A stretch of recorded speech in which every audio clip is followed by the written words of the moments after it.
Welcome to Fearful Frequencies, where every story is a signal from the shadows. Tune in, if you dare, and let the whispers of the unknown send chills down your spine. But beware, once you hear the haunting echoes of these tales, you may never listen to the silence the same way again. If you enjoy these stories, consider subscribing on Patreon at www.patreon.com/fearfulfrequencies. Link in description. So in the dead of night, when the world is silent and shadows grow long, there are frequencies that tap into our deepest fears. Gather yourself and listen. This story is called Midsummer's Shadow. The midsummer sun hovered above the horizon, casting long golden rays over the Swedish countryside. The day had stretched lazily into the evening, and it felt as though the light would never fade. Midsummer in Sweden was a time of celebration, a time when families and friends gathered to honor the ancient traditions of their ancestors. There was something magical about the night, something that made the world feel both familiar and strange, as if the veil between the natural and supernatural was thinner than usual. Eric Johansson stood on the deck of his parents' home, looking out over the lush green yard where preparations for the evening's festivities were in full swing. At 30 years old, Eric had always been someone who cherished the traditions of his family and homeland. His broad shoulders and square jaw gave him a presence that was both calm and quietly commanding. His sandy blonde hair caught the last rays of the sun, and his blue eyes scanned the scene before him. The house itself was an old, rustic building, a typical Swedish farmhouse that had been in the Johansson family for generations. It sat on the edge of a thick forest, the tall trees looming in the distance like ancient guardians. The forest had always been a source of mystery and intrigue for Eric, a place of childhood adventures and the occasional nightmare. But tonight, the trees felt different, darker, perhaps, or simply more imposing than usual. He couldn't quite place it, but a vague sense of unease had settled in his stomach. Eric's attention was pulled back to the yard by the sound of laughter. His girlfriend, Sophia, was setting up the long wooden table with platters of food, her auburn hair catching the light in a way that made her look almost ethereal. At 20, Sophia was a bright, lively presence in Eric's life. Her green eyes sparkled with excitement as she moved around, her every step filled with energy and joy. They had been together for a little over 2 years now, and despite the 10-year age gap between them, their relationship had always felt easy, natural. Sophia had a way of bringing out the best in Eric, of reminding him not to take life too seriously. She was the kind of person who could make even the most mundane moments feel special, and Eric loved her for it. She looked up from the table and waved him over. "Come on, Eric. Stop daydreaming and help me set this up." Eric chuckled, shaking off his lingering thoughts as he walked over to her. "You've got everything under control as usual," he teased, taking a platter of pickled herring from her hands and setting it down on the table. Sophia grinned, her eyes twinkling. "Of course I do. You know I've been planning this for weeks." The table was a sight to behold, laden with traditional Swedish midsummer dishes.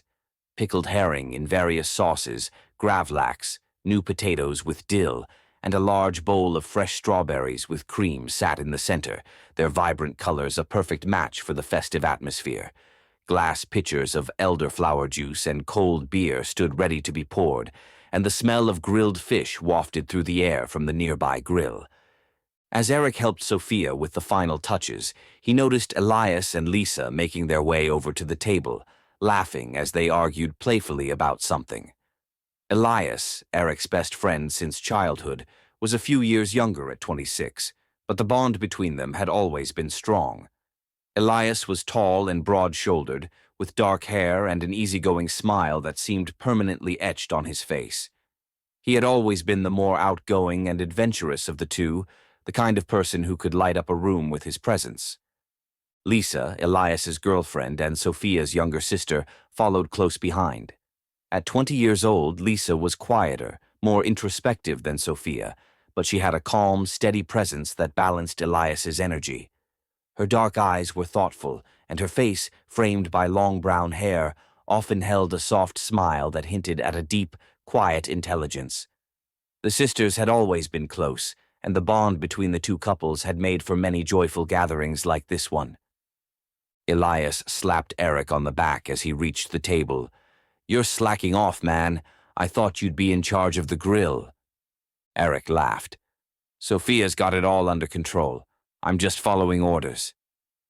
"You've trained him well," Lisa said to Sophia with a wink, her voice soft but full of humor. Sophia pretended to consider it. "Well, he does listen. Sometimes." The four of them burst into laughter, the easy camaraderie between them a comfort on a day like this. Eric felt a momentary warmth flood his chest. This was what midsummer was about. Being with the people you loved, sharing food, laughter, and the long, light-filled day. But even as he stood among his closest friends, that strange sense of unease tugged at the edges of his mind, like a shadow lurking just beyond the light. The rest of Eric's family began to gather around the table as the sun dipped lower, casting a soft golden glow over everything. Eric's three older sisters, Maria, Anna, and Frida, arrived with their families, each one bringing their own energy to the celebration.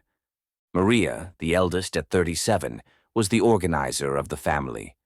With her short blonde hair and no-nonsense demeanor, she made sure everything ran smoothly, both in life and in the events she planned. Her husband, Anders, was a calm, steady presence by her side, always ready to lend a hand where needed. Their two young children, both under the age of 10, were already running around the yard, laughing and playing as they chased each other through the grass.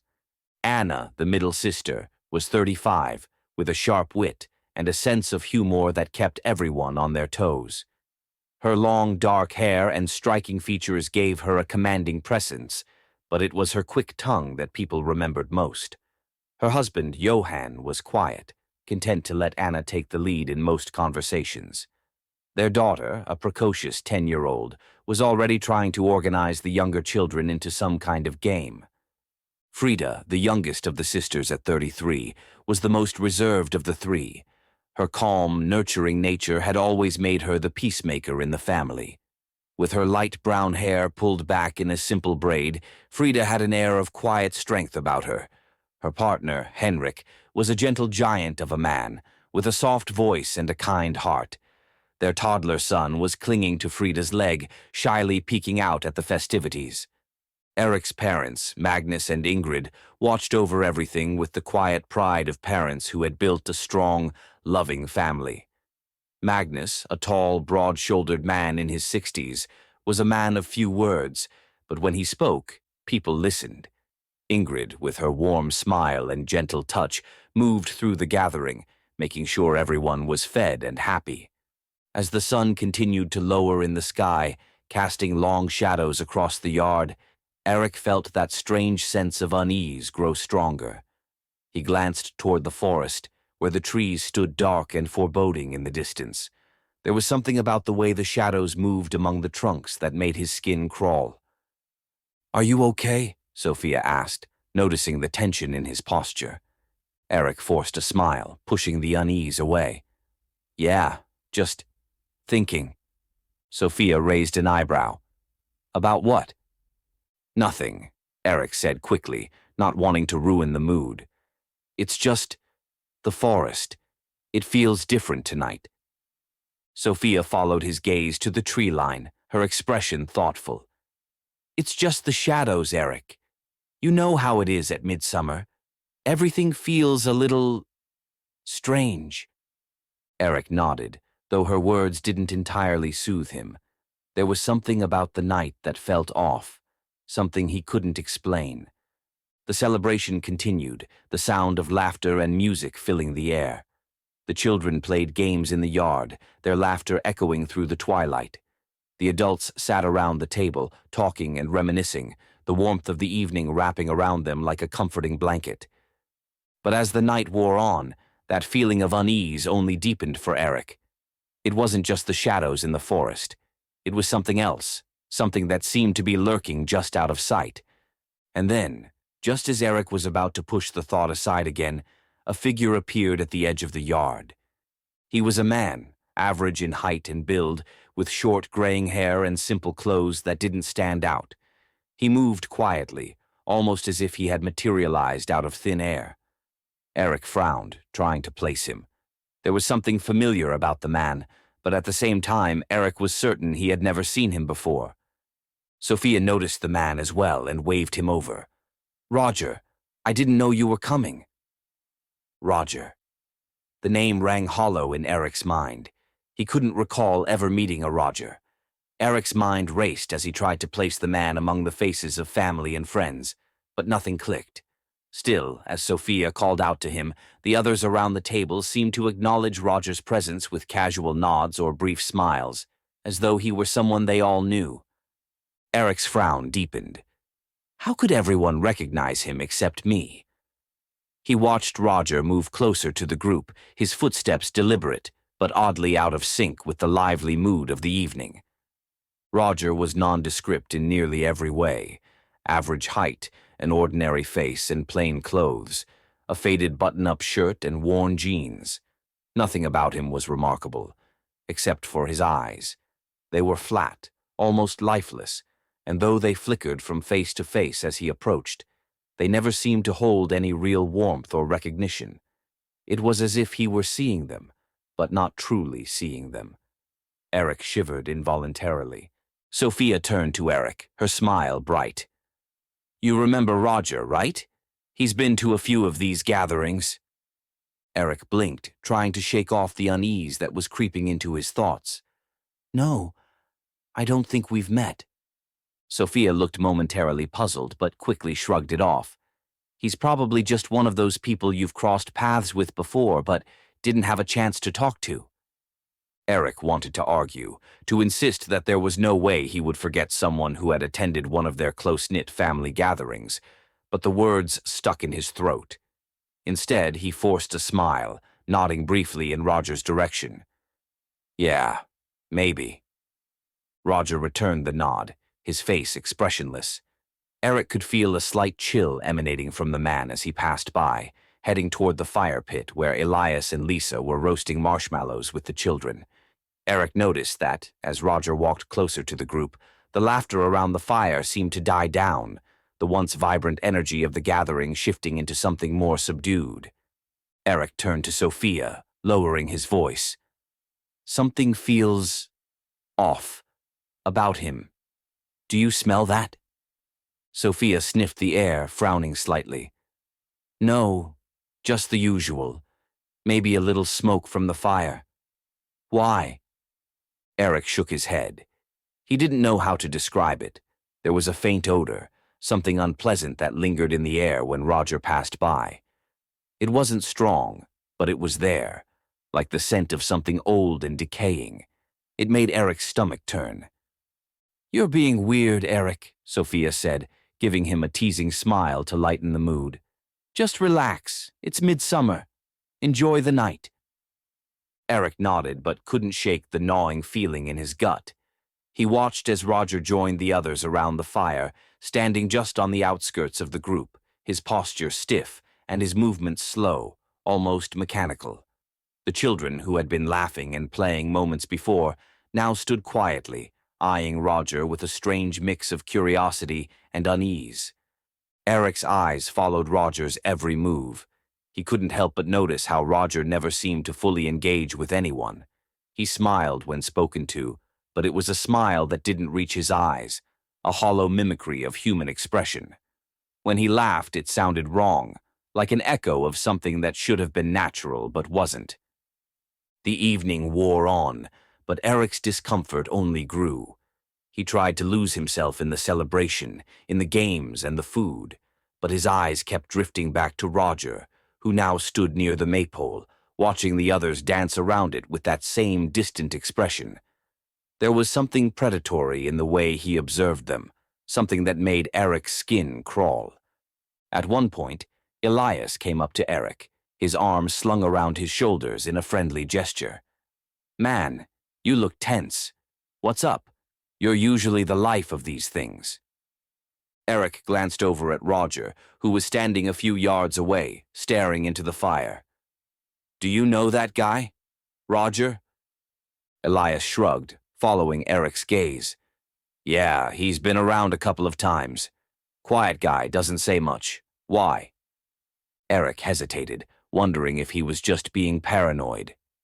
He doesn't seem right. Elias laughed, though it lacked his usual exuberance. I think you've had a little too much snaps, man. He's harmless, just kind of weird, that's all. But Eric couldn't shake the feeling that it wasn't just weirdness. There was something wrong with Roger, something that went beyond his quiet demeanor and awkward interactions. And Eric wasn't the only one who sensed it. As the evening crept on, Buster, Eric's loyal golden retriever, who had been happily running around the yard, started acting strange. Normally friendly to everyone, Buster began to avoid Roger, skirting wide circles around him whenever the man came near. Eric watched as the dog's behavior became more agitated, Buster's tail tucked between his legs, his ears flat against his head, as he growled softly whenever Roger moved close to the group. "What's gotten into him?" Sophia asked, frowning as she noticed Buster's change in behavior. "I don't know," Eric replied, watching as Buster trotted away from Roger, heading toward the edge of the yard, his nose sniffing the air. The dog's agitation only served to heighten Eric's own sense of unease. As the sky began to darken and the evening settled into a deeper, more ominous twilight, the fire burned lower, casting long shadows across the yard. The children had begun to tire, their laughter replaced by the quiet murmur of voices as the adults gathered near the fire, enjoying the last warmth of the embers. Eric stood near the deck, his arms crossed as he watched Roger from a distance. The man hadn't moved in some time, his figure barely illuminated by the flickering flames. There was something unnerving about his stillness, about the way he seemed to blend into the night. And then Eric noticed it. The smell again, stronger this time. It was the same foul odor, like something rotting beneath the surface, and it clung to the air around Roger. Eric's stomach churned as the scent filled his nostrils, and he instinctively took a step back. Just as Eric was about to turn away, Sophia let out a startled gasp, grabbing his arm. "Look," she whispered, her voice trembling. Eric followed her gaze and froze. Standing at the edge of the forest, barely visible in the fading light, was Roger. But how? He had been by the fire just moments ago, hadn't he? Eric blinked, his mind struggling to comprehend what he was seeing. Roger was still by the fire, standing in the exact same spot, unmoving. But there was another Roger. At the edge of the forest, the figure in the trees stood perfectly still, his face shrouded in shadow, but Eric could feel his eyes on them, could feel the weight of his gaze pressing down on his chest. Sophia's grip tightened on Eric's arm. "What? What is that?" "I don't know," Eric whispered, his voice barely audible. For a moment, the two figures, one by the fire, one at the edge of the forest, remained completely still, and then, as if in unison, they both turned and disappeared. The Roger by the fire vanished into the shadows, and the one at the forest's edge melted into the trees, swallowed by the darkness. The air grew cold, and the silence that followed was deafening. Eric's heart pounded in his chest, his mind racing. He turned to Sophia, his voice urgent.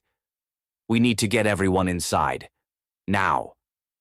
Sophia nodded, her face pale, and together they moved quickly toward the group, trying to keep their voices steady as they urged everyone toward the house. The others, sensing the sudden shift in the atmosphere, didn't question it. One by one they gathered their things and made their way inside, their faces etched with confusion and growing fear. Eric was the last to enter the house, his eyes scanning the yard one last time before closing the door behind him. The night pressed against the windows like a living thing, heavy and oppressive. Inside, the house felt stiflingly quiet. The warmth of the fire in the hearth did little to ease the tension that had settled over the group. Eric's sisters and their families sat in the living room, their voices hushed as they tried to make sense of what had just happened.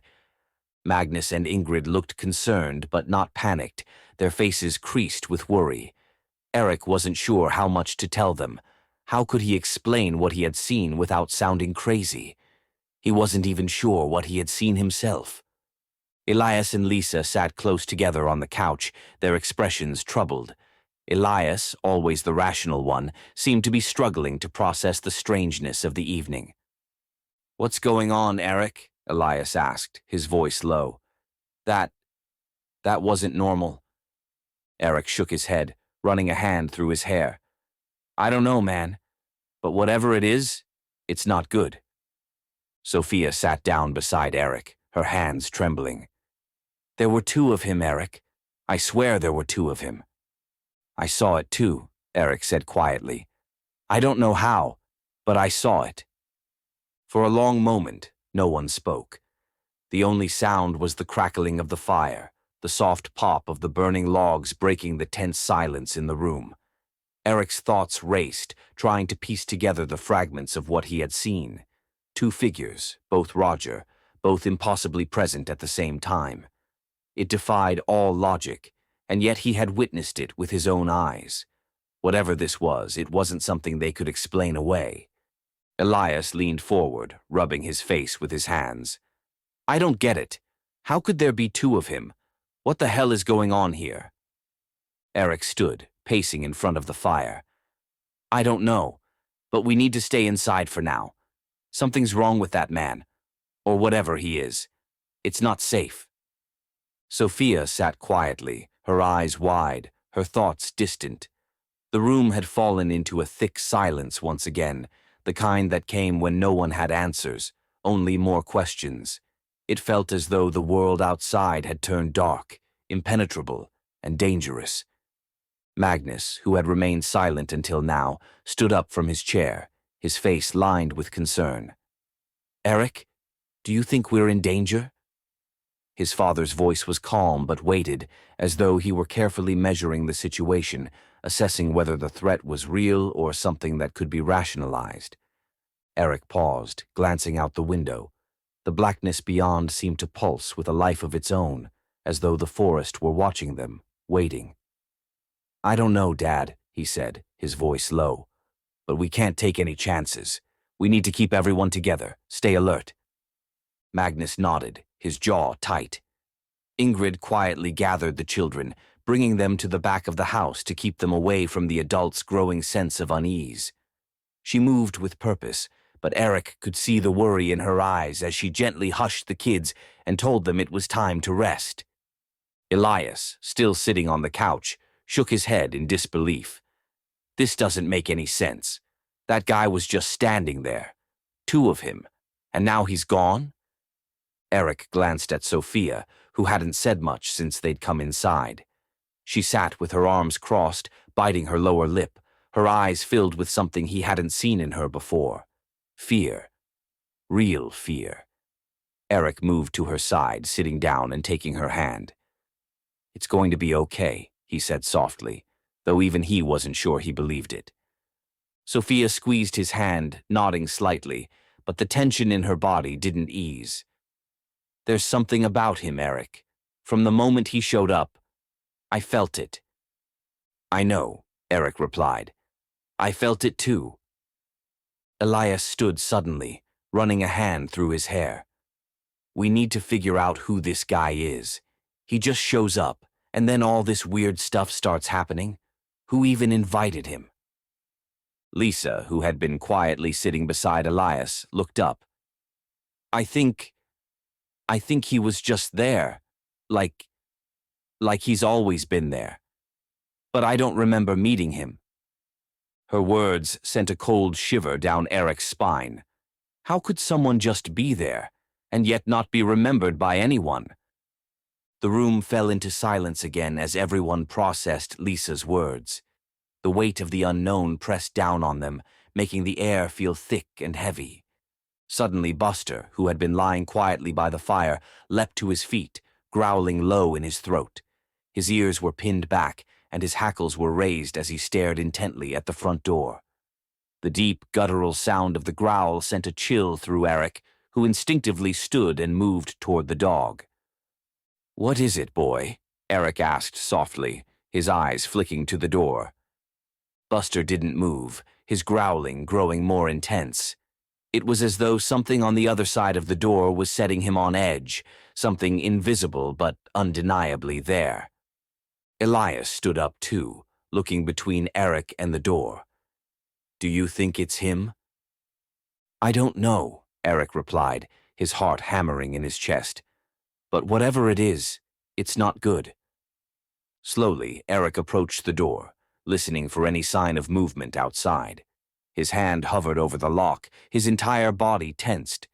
He wasn't sure what he expected, but the air around him felt charged, as if something terrible was waiting just outside.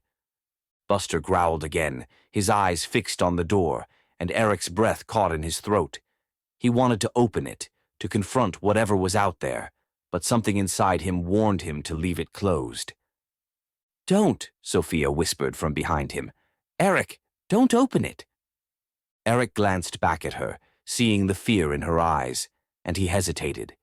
His hand slowly pulled back from the lock. Then, without warning, a loud bang echoed through the house. It wasn't a knock. It was a pounding, fierce and demanding. Buster barked sharply, the sound of his deep, threatening voice filling the house as everyone jumped at the noise. The pounding came again, louder this time, rattling the windows and making the whole house seem to tremble. "Who is it?" Eric called, trying to keep his voice steady, though his heart was racing. There was no answer. Only silence. The pounding came again, more insistent, as if whatever was on the other side of the door wanted in. Badly. Elias moved closer to Eric, his face pale. "Don't open it," he whispered. "We don't know what's out there." Eric nodded, stepping back from the door. The air felt heavy, thick with an unnatural pressure that pressed down on them all. It was as if the very house was holding its breath, waiting for something to happen. Then, without warning, the pounding stopped. For a long moment, no one moved. The only sound was Buster's growling, which had lowered to a tense rumble in his throat. Eric could feel the fear crawling up his spine, making the hairs on the back of his neck stand on end. "Maybe it's gone," Lisa whispered, her voice barely audible. Elias shook his head. "No, I don't think it's gone." Eric's eyes flicked to the window, half expecting to see something, anything, lurking outside. But there was only darkness.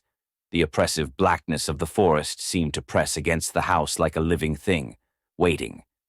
Suddenly, Buster barked again, and this time he lunged toward the door, snarling viciously. "What is he doing?" Sophia cried, panic rising in her voice. Eric moved quickly, grabbing Buster by the collar and pulling him back, trying to calm the dog down. But Buster was frantic, his body tense and rigid, his eyes locked on the door as if something were just beyond it, something only he could see. "Eric, what do we do?" Elias asked, his voice tight with fear. Before Eric could answer, there was another sound, this one softer, more subtle, a creaking as though something, or someone, was walking across the porch, just outside the door. Everyone froze, their eyes wide, their breath held. The creaking grew louder, more deliberate, until it stopped right in front of the door. And then, slowly, the door handle began to turn. Eric's heart pounded in his chest as he watched the handle move. He couldn't breathe, couldn't think, as the door rattled under the pressure of someone, or something, trying to get in. Buster barked again, more frantic this time, as Eric tightened his grip on the dog's collar. He could feel the muscles in Buster's neck straining as the dog tried to lunge toward the door, desperate to protect them. But the door didn't open. The handle turned slowly, then stopped, as if whatever was outside had changed its mind. The silence that followed was deafening. Eric stood frozen, his eyes locked on the door, waiting for whatever would come next. But nothing happened. The house was still, the night outside eerily quiet. For a long moment, no one moved. They simply stood there, waiting, listening to the sound of their own ragged breathing. Finally, Sophia broke the silence. "What do we do now?" Eric swallowed hard, trying to steady his voice. "We stay inside. We don't open the door. We wait until morning." Elias nodded, though his face was pale. Yeah, we don't go outside. But Eric wasn't so sure that waiting would solve anything. Whatever was out there, whether it was Roger or something else, it wasn't just going to leave them alone. It was waiting for them to make a mistake. Hours passed, though time felt distorted, stretched thin by the tension that hung over the house like a dark cloud. The fire in the hearth had burned down to embers, casting flickering shadows on the walls, while the cold chill of the night crept in through the cracks in the windows. Eric stood at the window, staring out into the darkness, his mind racing. The pounding on the door had stopped, but the silence that followed was somehow worse. It felt like the eye of a storm, calm but temporary. He knew deep down that the danger was far from over. Sophia sat quietly on the couch, her arms wrapped around herself as if trying to ward off the growing sense of dread. She hadn't spoken much since the incident at the door, her face pale and her usually lively eyes clouded with worry. The tension in the room was thick, pressing down on everyone as they sat in the dim light, waiting for something, anything, to happen. Elias paced the floor, his brow furrowed. He was always the practical one, the one who had an answer for everything, but tonight he seemed as lost as the rest of them. "We can't just sit here and wait for whatever that is to come back," he said, his voice tight with frustration. "We need to figure out a plan.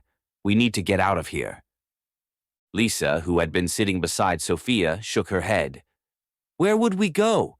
It's pitch black outside, and whatever is out there knows we're here."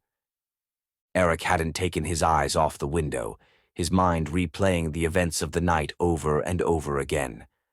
There had been two Rogers, one by the fire and another at the edge of the forest. How was that even possible? And why had no one else seemed to notice how strange he had been until it was too late? Magnus, who had remained calm throughout the evening, finally spoke, his deep voice cutting through the silence. "I think we need to stay put. Whatever it is, it's outside. We don't know what we're dealing with, and it's better to stay in the house where we have some control over the situation." Eric turned to his father, nodding in agreement. "Dad's right. We can't run blindly into the forest, especially not at night. We need to stay together, keep watch, and wait until morning. We'll figure out what to do then." Sophia shifted in her seat, her voice barely above a whisper. "But what if it doesn't leave us alone? What if it's waiting for us to come out?" Eric felt a chill run down his spine at the thought. He didn't want to admit it, but Sophia was right. Whatever Roger was, it wasn't going to leave them alone. It had come for a reason, and it was still out there, waiting for its next move. "We'll deal with that when the time comes," Eric said, his voice firmer than he felt. "For now, we just need to stay inside and keep watch." Elias stopped pacing and ran a hand through his hair, letting out a frustrated sigh. "I hate this. I hate not knowing what's going on. This feels like some kind of nightmare." Eric nodded grimly. "It does, but we're going to get through it." The hours crawled by with agonizing slowness. The group huddled together in the living room, the flickering light of the embers casting eerie shadows on the walls. No one spoke much, and when they did, it was in hushed tones, as if raising their voices might summon whatever was lurking outside. Buster remained alert by the door, his ears twitching at every little sound. Eric sat near him, his mind racing with possibilities. What was Roger? How could he have been in two places at once? And why did he target them? Eric's thoughts drifted to the stories his grandfather used to tell him as a child, stories about ancient creatures that lived in the forests of Sweden, creatures that could take on the appearance of humans but weren't human at all. His grandfather had spoken of these beings with reverence and fear, warning Eric never to stray too far into the woods alone. He had always thought those stories were just old folklore, tales meant to scare children into behaving. But now, sitting in the dimly lit room, surrounded by the people he cared about most, Eric wondered if there had been more truth to those stories than he had realized. "Do you think it's him?" Sophia asked suddenly, breaking the silence. Eric blinked, turning to her. "What do you mean?" "Roger," she whispered, her eyes wide. Do you think it's really him? Or is it something pretending to be him? Eric stared at her for a long moment, her words sinking in. That was the question, wasn't it? Was the man they had seen earlier really Roger, or was it something else entirely? Something wearing his face, pretending to be him? I don't know, Eric said quietly, his voice heavy with uncertainty. But whatever it is, it's not human. The room fell into silence again, the weight of Eric's words hanging in the air like a dark cloud. The night dragged on, the darkness outside pressing against the windows like a living thing. The sense of unease never left, and Eric couldn't shake the feeling that something was watching them from the shadows. He couldn't explain it, but it was as if the forest itself had come alive, waiting for the right moment to strike. As the first hints of dawn began to creep over the horizon, Magnus stood and stretched, rubbing his stiff neck. I'm going to make some coffee, he said, his voice rough from the long, sleepless night. The others nodded, grateful for the distraction. The atmosphere in the room was tense, everyone on edge after hours of waiting in fear. The house had grown cold, the warmth of the fire long gone, and the chill of the early morning air seeped in through the cracks in the old windows. Eric, still sitting by the window, watched as the darkness slowly lifted, revealing the trees beyond. The sight of the forest in the early morning light was both comforting and unnerving. It looked so peaceful, so normal. But Eric knew better. He knew that something dark lurked within those trees, something that wasn't bound by the rules of the natural world. Magnus returned with a pot of coffee, pouring mugs for everyone. The simple act of holding the warm cup in his hands made Eric feel a little more grounded, a little more in control. But the unease never left him. As they sat in the quiet of the early morning, Ingrid finally spoke, her voice soft and steady. Eric, do you remember the stories your grandfather used to tell? Eric looked at her, his heart skipping a beat. Yeah, I remember. Why? Ingrid glanced at Magnus, who gave her a small nod. He used to talk about things that lived in the forest, creatures that weren't human. He said they could take on the form of a person, but they were something else underneath. Eric's stomach tightened. He had been thinking the same thing, but hearing his mother say it out loud made it feel all the more real.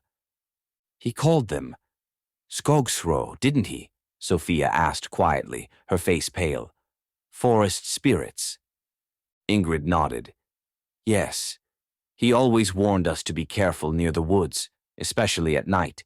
He said those spirits were tricksters, that they could appear as someone you know, but they weren't. They were dangerous. Elias frowned, rubbing his chin thoughtfully. But that's just folklore, right? Old stories? Magnus, who had remained silent for most of the conversation, finally spoke up. Folklore often has a basis in truth, Elias. Your grandfather knew these woods better than anyone, and he always said there were things out there that we didn't fully understand. Eric felt a chill run down his spine. His grandfather had been a practical man, someone who didn't believe in superstition for the sake of it. If he had warned them about something, it was because he believed there was danger. Sophia shifted nervously, her eyes flicking toward the window. Do you think Roger is one of those spirits? A Skogsrå? I don't know, Eric said, his voice heavy with uncertainty. But it would explain how he could be in two places at once, and why he feels so wrong. The group fell into a tense silence, each person lost in their own thoughts. The reality of their situation was beginning to sink in. They weren't just dealing with a strange man, they were dealing with something much older, something that didn't follow the rules of the world they knew. Magnus cleared his throat, breaking the silence. We need to be smart about this. If it really is one of those spirits, then it's playing a game with us. It's testing us, seeing how we react. Eric nodded, his jaw tight. But why us? Why now? Ingrid gave him a sad smile. Midsummer is a time when the boundaries between our world and theirs are thinner. It's a time when the spirits are more active, more likely to come looking for something, or someone. The explanation made sense, but it didn't make Eric feel any better. If anything, it only heightened his sense of dread. They had been celebrating, enjoying the light and warmth of midsummer, but now it felt as though they had unknowingly invited something dark into their lives. "What do we do?" Sophia asked, her voice trembling slightly. "How do we stop it?" Eric wished he had an answer, but the truth was, they were dealing with something far beyond their understanding. They had no idea what Roger wanted or what he, or it, was capable of. "We wait," Magnus said firmly. "We stay inside and we wait until we can figure out what its next move is." Eric wanted to argue, wanted to take action, but his father's words made sense. For now, they needed to stay safe, to stay inside the house where they had some control over the situation. But deep down, Eric knew that the Skogsfrö, or whatever it was, wasn't done with them yet. As the dawn broke fully, the oppressive darkness of the night seemed to loosen its grip on the house. The faint light of the early morning crept in through the windows, but it brought no real comfort. Everyone was exhausted, minds weighed down by the eerie events of the previous night, but no one could rest. There was an unspoken fear that if they let their guard down, whatever had targeted them would return, more dangerous than before. Sophia sat beside Eric, her hands clasped tightly in her lap. Her usual liveliness had dimmed, replaced by an almost hollow expression, her eyes distant as if she were still processing everything she had seen. Eric felt the same. He had always been someone who valued reason and logic, but what had happened last night couldn't be explained by those things. "Eric," Sophia said softly, breaking the silence that had settled over the room, "do you think it's still out there, watching us?" Eric glanced at the window. The forest, though bathed in the soft light of morning, seemed no less menacing than it had in the dead of night. The trees stood tall and unmoving, their dark branches tangled together like the grasping hands of something ancient and malevolent.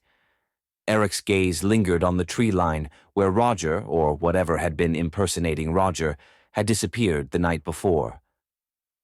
"I don't know," Eric admitted, his voice heavy, "but I don't think it's gone."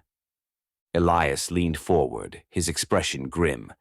"So what do we do? We can't just sit here waiting for it to come back." Magnus, who had been standing by the window, turned to face them. "We need to be smart about this.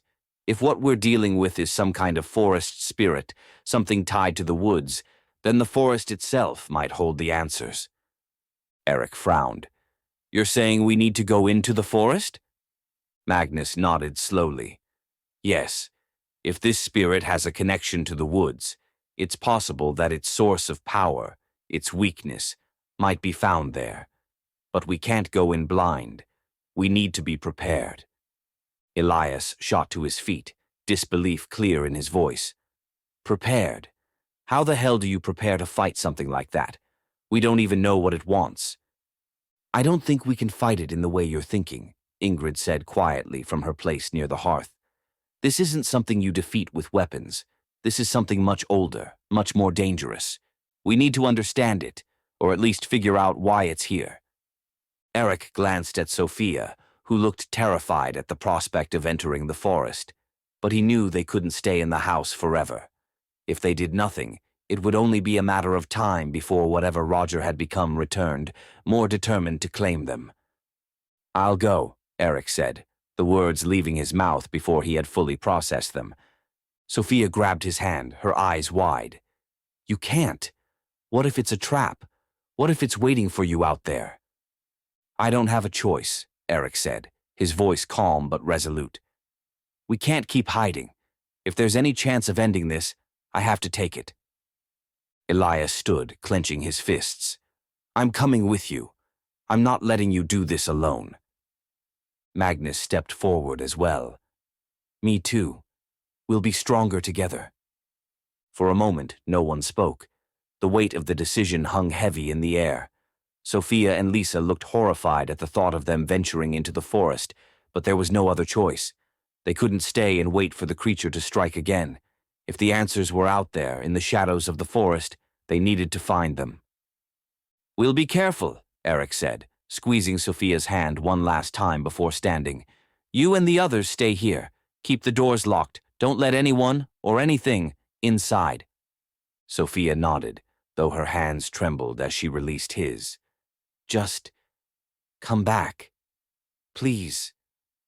I will, Eric promised, though the uncertainty gnawing at his chest made it hard to believe his own words. The three men gathered what little they could for the journey, a couple of flashlights, some rope, and knives from the kitchen, though Eric knew in his heart that these simple tools would likely be useless against whatever they were facing. As they stepped out of the house, the morning air felt unnaturally cold, the kind of chill that seeped into your bones.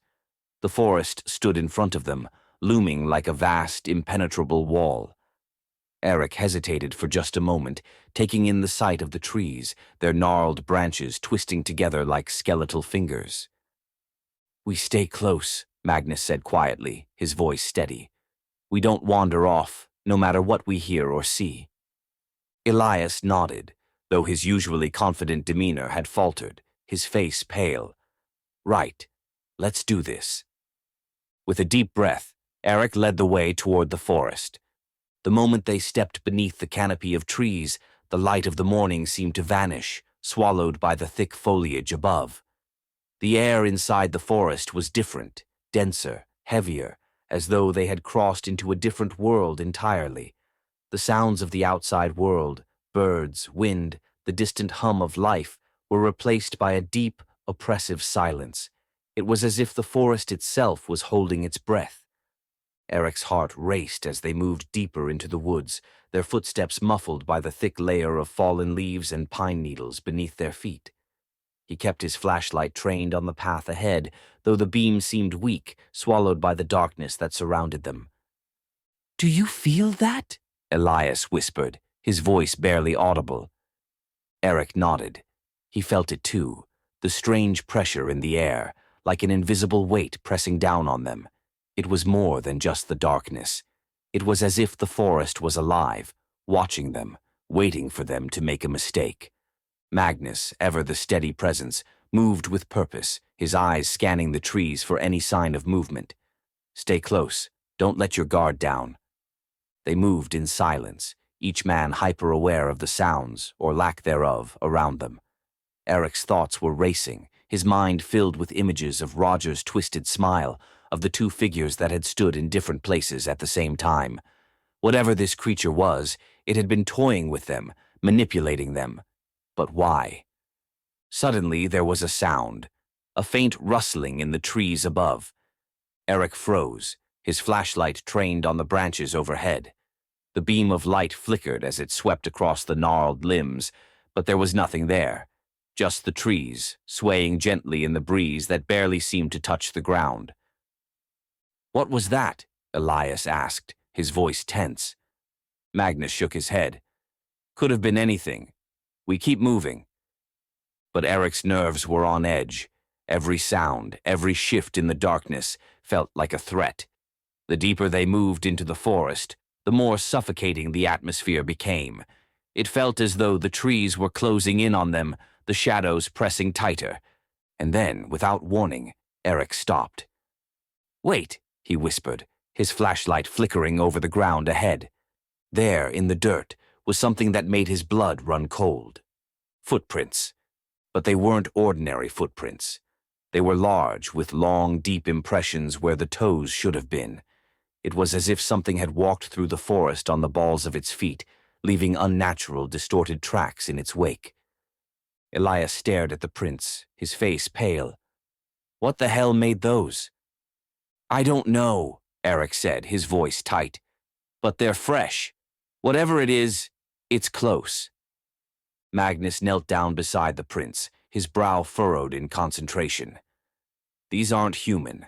No animal I know of makes tracks like this." Eric's mind raced. Could this be the Skogsro his grandfather had spoken of? The forest spirit that could take the form of a man but wasn't truly human? The thought chilled him to the core. "We need to keep moving," Magnus said, standing up. "We're on its trail now." They followed the tracks deeper into the woods, their flashlights barely cutting through the oppressive darkness. Eric's heart pounded in his chest as the footprints led them farther and farther from the house, from the safety of the familiar. Every step felt like a descent into something darker, something they couldn't fully understand. And then the tracks stopped. Eric shone his flashlight over the ground, confusion washing over him. The footprints simply ended, as if whatever had been leaving them had vanished into thin air. "Where did it go?" Elias asked, his voice filled with frustration and fear. Magnus stood still, his eyes scanning the trees. "I don't know, but we need to be careful." Suddenly, there was a rustling in the bushes behind them. Eric spun around, his flashlight trained on the source of the noise. The beam flickered over the underbrush, but there was nothing there. "Did you hear that?" Elias whispered, his voice trembling. Eric nodded, his throat tight.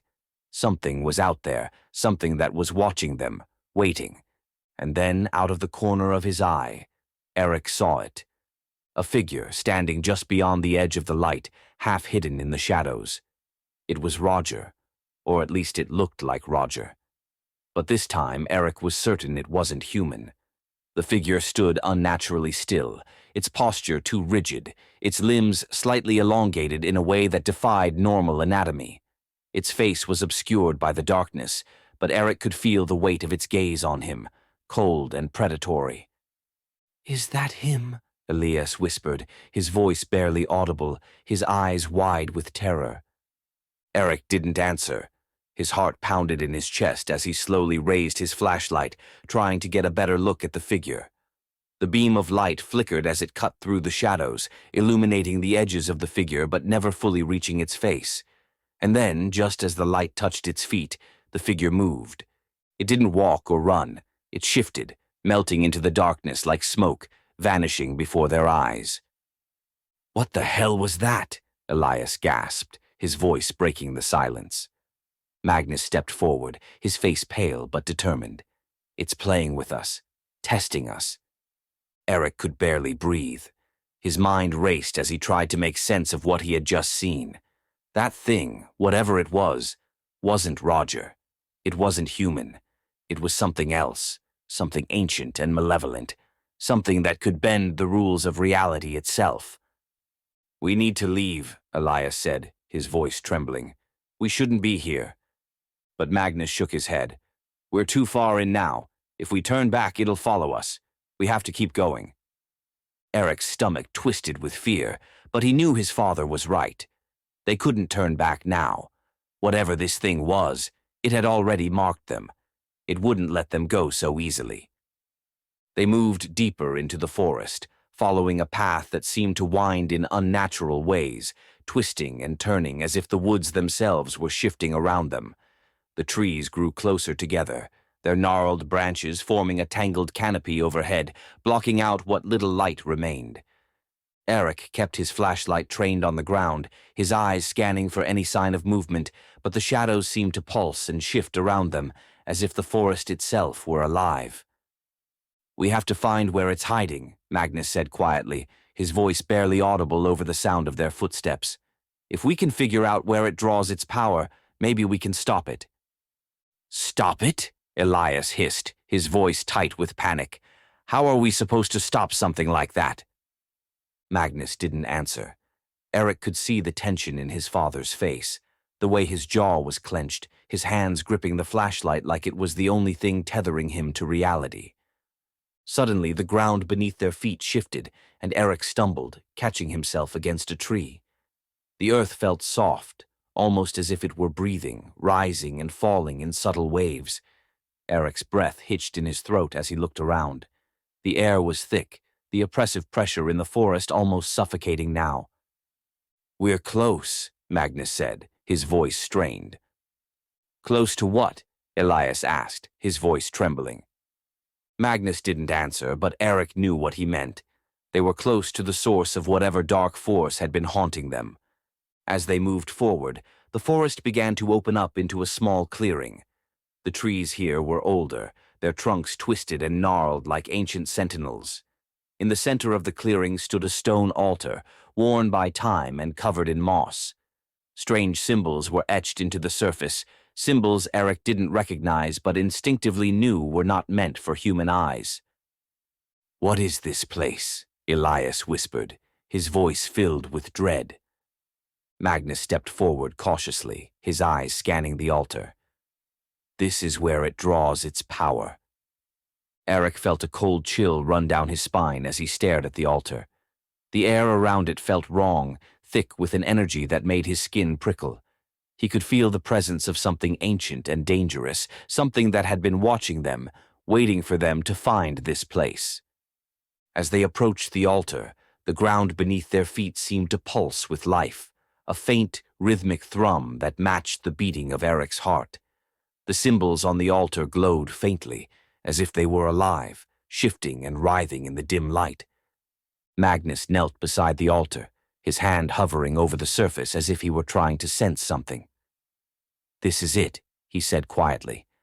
"This is the heart of it." Elias took a step back, his face pale. "What do we do? Destroy it?" Magnus shook his head. "No, we don't know what will happen if we do that. This place, it's a connection. It's where the boundary between our world and theirs is weakest. If we destroy it without understanding it, we might make things worse." Eric's heart raced as he stared at the altar. The presence around them felt stronger now, more tangible, as if the forest itself were aware of their intrusion. He could feel the weight of unseen eyes on him, watching, waiting. Suddenly, there was a rustling in the trees behind them. Eric spun around, his flashlight cutting through the darkness, but there was nothing there. The trees stood silent and unmoving, but Eric could feel the presence of something just beyond the edge of the clearing, lurking in the shadows. "It's here," Magnus whispered, standing slowly. Eric's pulse quickened as he turned back toward the altar. The air around them seemed to hum with energy, the symbols on the stone glowing brighter now. The presence in the forest was growing stronger, more oppressive, as if the creature was drawing closer. And then, from the darkness, it emerged. It looked like Roger, but twisted and wrong. Its limbs were elongated, its movements jerky and unnatural. Its face was a grotesque imitation of a human expression, the mouth stretched wide in a twisted grin that didn't reach its hollow black eyes. Elias let out a choked gasp, stumbling backward. What is that?" The creature took a step forward, its movements slow and deliberate, as if savoring the fear radiating from the group. Eric's heart pounded in his chest as he watched it approach, his body frozen in place. Magnus stepped in front of Eric and Elias, holding up his flashlight like a shield. "Stay back," he warned, his voice steady despite the terror Eric knew he must be feeling. The creature stopped at the edge of the clearing, its head cocked to the side in a mockery of curiosity. And then it spoke. "Why do you run?" Its voice rasped, the words unnatural and guttural, as if the creature were unfamiliar with human speech. Eric's blood ran cold. The sound of the creature's voice was like nails on a chalkboard, a sickening distortion of something that should have been human. "Why do you fear me?" it asked again, taking another step forward. Magnus tightened his grip on the flashlight, his body tense. "We know what you are," he said, his voice firm. "You don't belong here." The creature's smile widened, its eyes glinting with a strange, dark amusement. "I belong where I choose," it hissed. "This place is mine." Eric's breath caught in his throat as the creature stepped closer, its twisted form becoming clearer in the dim light. It was no longer just pretending to be Roger, it was something else entirely now, something far older and far more dangerous. "We'll leave," Magnus said, his voice steady but low. "We'll go, and we won't come back." The creature laughed, a hollow, echoing sound that sent a wave of terror through Eric. "You think you can leave? You think I will let you?" Eric's heart raced. He wanted to run, to turn and flee into the forest, but he knew it would be pointless. The creature had been playing with them, toying with their fear, and now it had cornered them. "What do you want?" Eric finally asked, his voice trembling. The creature's black eyes fixed on him, and for a moment it was silent. Then it spoke, its voice a low, rumbling whisper. "You. I want you." Eric's stomach dropped. "Why?" The creature's grin widened, revealing sharp, jagged teeth. "Because you fear me." The words hit Eric like a punch to the gut. This thing, this ancient, malevolent being, fed on their fear. It had lured them here, played with them, manipulated them, all for the simple purpose of feeding on their terror. Magnus stepped forward, his voice firm. "We're not afraid of you." The creature's eyes narrowed, its smile fading slightly. "Lies," it hissed. "I can smell your fear. It is sweet, delicious." Eric's mind raced. If this thing was feeding on their fear, then that was the key.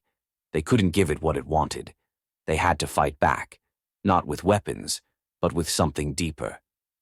"We're not afraid of you," Eric said, forcing his voice to remain steady. The creature took another step forward, its black eyes burning with rage. "You lie!" Eric stood his ground, his heart pounding in his chest. "We're not afraid of you," he repeated, louder this time. The creature snarled, its twisted form writhing as it moved closer, but Eric didn't back down. He could feel the fear rising inside him, threatening to take control, but he pushed it away, refusing to let the creature win. And then something changed. The air around them seemed to shift, the oppressive weight that had been pressing down on them lifting ever so slightly. The creature's grin faltered, its eyes narrowing in confusion and anger. Eric could see it now. This thing, whatever it was, fed on fear. It thrived on the terror it created, but as soon as they pushed back, refused to give it what it wanted, it began to lose its grip on them. The creature's movements became less certain, its limbs twitching unnaturally as though it was struggling to maintain its form. It hissed, a deep, guttural sound that echoed through the clearing, but Eric didn't waver. "We're not afraid of you," Eric said again, his voice gaining strength. His words cut through the tension like a blade. Magnus and Elias, emboldened by Eric's defiance, stood beside him. "You can't control us!" Elias shouted, his voice shaking slightly but resolute. "We're not afraid!" The creature let out a screeching wail, its form flickering and distorting as if it were being torn apart by some unseen force. The shadows around it pulsed and writhed, but it no longer moved toward them. Instead, it seemed to be struggling to hold itself together, its twisted, unnatural body bending and shifting in ways that defied logic. Eric felt a surge of hope. They had found its weakness. This creature, this forest spirit, couldn't exist without their fear. It needed them to be terrified in order to survive, to maintain its hold over them. But as they stood their ground, as they fought back against the terror that had gripped them for so long, the creature began to lose its power. Magnus stepped forward, his face set in determination. "You're not welcome here," he said firmly, his voice steady. "This forest, this place, it's not yours. You have no power over us." The creature's body twisted and writhed, its jagged mouth opening wide as it let out another ear-piercing wail. The symbols on the stone altar glowed brighter for a moment, then flickered and dimmed. The connection between the creature and the forest was weakening. Eric took a deep breath, the adrenaline surging through him. He could feel the fear inside him, the primal instinct to run, to flee from this nightmare. But he wouldn't give in. Not now. Not when they were so close. "We're not afraid of you," he said one last time, his voice calm and unwavering. The creature let out a final desperate screech as its form began to disintegrate. The shadows that had clung to it like a second skin peeled away, revealing nothing but a hollow, empty shell. Its eyes, once filled with dark, malevolent energy, were now dull and lifeless. And then, with a soft, almost imperceptible whisper, the creature dissolved into the air, leaving nothing behind but the faint rustling of leaves in the wind. The forest fell silent. For a long moment, no one moved. Eric, Elias, and Magnus stood frozen, their bodies tense, waiting for something else to happen. but the oppressive weight that had hung over the forest was gone. The air felt lighter, the tension that had gripped them for so long finally lifting. "It's gone," Elias whispered, his voice filled with disbelief. Eric nodded, his heart still pounding in his chest. "Yeah, it's gone." Magnus stepped forward, his eyes scanning the clearing. "The altar, the connection, it's broken." Eric looked at the stone altar, the strange symbols now faint and lifeless. The power that had once radiated from it was gone, leaving only the worn stone behind.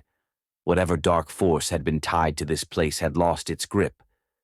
"We need to go," Magnus said quietly, his voice filled with the weariness of a long night. "We've done what we came to do." Elias nodded, though his face was still pale with lingering fear. "Let's get out of here." As they made their way back through the forest, the path seemed clearer, the trees no longer looming over them with the same menacing presence. The forest, though still dark and mysterious, no longer felt like a trap. It felt like a place they could leave behind. The journey back to the house was silent, each of them lost in their own thoughts. Eric couldn't stop thinking about what they had faced, what that creature had been. His grandfather's stories had been true. There were things in the forest, things that weren't meant to be understood by humans. But they had survived. They had faced the darkness and come out on the other side. When they finally emerged from the trees and saw the house in the distance, a wave of relief washed over Eric. The house, bathed in the soft light of dawn, looked peaceful and welcoming, a stark contrast to the nightmare they had just endured. Sophia was waiting for them on the porch, her face pale with worry. When she saw them, her eyes filled with relief, and she rushed to Eric's side, throwing her arms around him. "You're okay," she whispered, her voice trembling with emotion. "We're okay," Eric said, holding her tightly. "It's over." Magnus and Elias joined them on the porch, their faces etched with exhaustion but also with a quiet sense of victory. They had done it. They had faced the darkness and survived. For a long time they stood in silence, watching the sun rise over the horizon, its warm rays cutting through the lingering cold of the night.